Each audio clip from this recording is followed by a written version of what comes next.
Život Antona Strholca je svedectvom o viere, láske a pravde. A toto je silný životný príbeh kňaza, saleziána, charitatívneho človeka, jednoducho vzácneho človeka, akých by malo byť medzi nami oveľa viac. Je to kniha pre tých, čo sa túžia dotknúť pravdy. Niekedy, keď človek stretne človeka takého, ako je Anton Strholec, ktorý v ňom objaví niečo krásne, čo si ani sám nevie nájsť, tak život sa stáva o niečo krajší, ako býval dovtedy.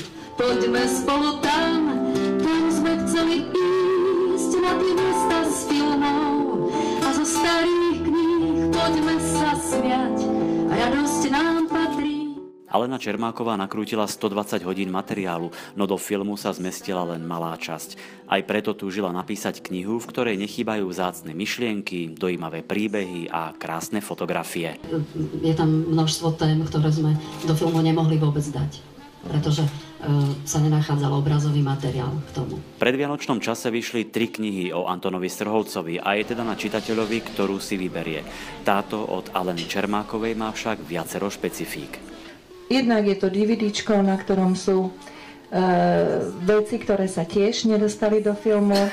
Je veľa vecí v knihe, ktoré sa nedostali do filmu a sú v nej úžasné fotografie aj zo súkromného archívu Antona Strholca, ktoré ho približujú ako človeka veselého, dobrosrdečného a veľmi láskavého. Knihu Anton Strholec pokrstili láskavým slovom a lupienkami z voňavých ruží, presne ako si to prijal on sám.